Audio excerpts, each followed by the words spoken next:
Cricket की दुनिया में एक ऐसा ड्रामा हुआ जिसने सबको चौंका दिया। एक हाई प्रोफाइल राजनीतिक बॉयकॉट की घोषणा हुई और फिर अचानक सब कुछ पलट गया।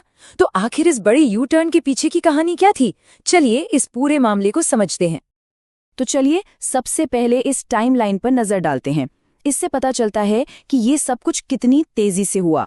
पहले हफ्ते बॉयकॉट का ऐलान, दूसरे हफ्ते पर्दे के पीछे बातचीत और तीसरे हफ्ते तक खेलने की कंफर्मेशन। मतलब एक बड़ा अंतर्राष्ट्रीय विवाद हफ्तों के अंदर ही शुरू भी हुआ और खत्म भी हो गया। तो सवाल यही उठता है कि आखिर हुआ क्या था? इतना बड़ा फैसला इतनी जल्दी कैसे बदल गया? जो आधिकारिक बयान दिए गए, क्या उनके पीछे कोई और भी कहानी थी? चलिए सबसे पहले उस कहानी से शुरू करते हैं जो दुनिया को बताई गई और जो कुछ ही दिनों में पूरी तरह से पलट गई। तो पाकिस्तान का जो शुरुआती स्टैंड था वो ये था कि भाई हम वर्ल्ड कप तो खेलेंगे, लेकिन इंडिया के खिलाफ जो मैच है उसे बॉयकॉट करेंगे। और इसकी वजह बताई गई, बांग्लादेश के साथ अपनी एकजुटता दिखाना। अब यहाँ पर देखिए कहानी कैसे बदली।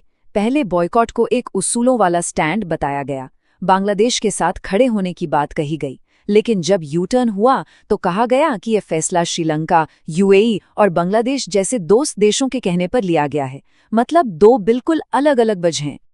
लेकिन सवाल ये है कि क्या सच में यही पूरी कहानी थी या फिर पर्दे के पीछे कुछ और ही खेल चल रहा था?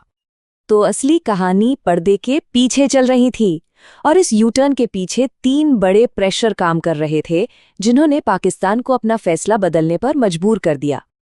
सबसे पहला दबाव और शायद सबसे बड़ा वो थे नियम। देखिए आईसीसी के जो टूर्नामेंट रूल्स हैं वो बिल्कुल साफ है।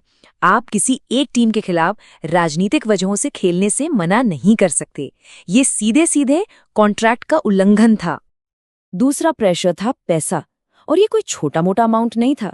इंडिया पाकिस्तान का मैच ब्रॉडकास्टिंग रेवेन्यू का एक बहुत बड़ा जरिया है, सिर्फ आईसीसी के लिए ही नहीं बल्कि कई दूसरे क्रिकेट बोर्ड्स के लिए भी। इस एक मैच के ना होने का मतलब था करोड़ों का नुकसान। और तीसरा फैक्टर था इमेज यानी प्रतिष्ठा का सवाल। इस फैसले से पाकिस्तान की साख पर सवाल उठ रहे थे। तो एक ऐसा रास्ता निकाला गया जिससे फैसला भी बदल जाए और ये भी लगे कि ये कूटनीतिक समझदारी का कदम है। एक तरह से फेस सेविंग का मौका दिया गया। अब ये सारे प्रेशर काम कैसे कर रहे थे, इसे समझने के लिए हमें आईसीसी की भूमिका देखनी होगी। इंटरनेशनल क्रिकेट काउंसिल इस पूरे मामले में सिर्फ एक मूक दर्शक नहीं था बल्कि एक एक्टिव रेफरी और क्राइसिस मैनेजर की तरह काम कर रहा था। तो आईसीसी ने एक तरह से 3 स्टेप प्लेबुक का इस्तेमाल किया। पहले एक पब्लिक वार्निंग जारी की कि ऐसा करना खेल की अखंडता के खिलाफ है। फिर पर्दे के पीछे बातचीत के लिए लाहौर पहुंचे और कॉन्ट्रैक्ट और पैसों के नुकसान की बात समझाई। और आखिर में एक डिप्लोमेटिक हल निकाला जिससे बॉयकॉट की असली वजह ही खत्म हो गई। अब बात करते हैं इसके असर की। इस पूरे यू टर्न के बाद पाकिस्तान की इमेज का क्या हुआ? इसे एक जीत के तौर पे देखा गया या हार के तौर पर? देखिए इस यू टर्न को लेकर दुनिया में दो तरह की बातें हो रही हैं। कुछ आलोचक कह रहे हैं कि ये एक पॉलिटिकल दिखावा था और जैसे ही दबाव पड़ा पाकिस्तान अपने उसूलों वाले स्टैंड से पीछे हट गया। वहीं कुछ लोग इसे एक प्रैक्टिकल फैसला बता रहे हैं जो खेल और डिप्लोमेसी के हित में लिया गया। तो यहाँ शॉर्ट टर्म और लॉन्ग टर्म दोनों नजरियों से देखना होगा। हाँ, शॉर्ट टर्म में इमेज पर थोड़ा असर जरूर पड़ा, लेकिन लॉन्ग टर्म में पाकिस्तान ने एक बड़े क्रिकेट देश के तौर पर अपनी जगह बचाए रखी। एक ऐसा देश जो बड़ी कमाई करा सकता है और भविष्य में बड़े टूर्नामेंट्स की मेजबानी भी कर सकता है।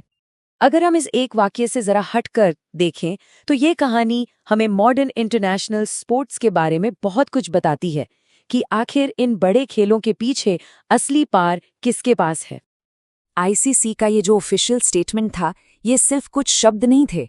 ये एक साफ साफ मैसेज था कि नियमों को तोड़ने के नतीजे क्या हो सकते हैं और ग्लोबल क्रिकेट की अखंडता से कोई समझौता नहीं किया जाएगा। तो कुल मिलाकर ये पूरा मामला हमें यही दिखाता है कि ग्लोबल स्पोर्ट्स में कॉन्ट्रैक्ट की शर्तें और ब्रॉडकास्टिंग से आने वाला पैसा अक्सर राजनीतिक बयानों और दिखावे पर भारी पड़ता है। असली ताकत पैसा और नियम ही है। तो आखिर में एक बड़ा सवाल खड़ा होता है, जब खेल और सियासत आमने सामने हों तो असली बॉस कौन होता है? क्या वो सरकारें होती हैं, खिलाड़ी होते हैं, या फिर वो संगठन होते हैं जो पैसे और नियमों को कंट्रोल करते हैं?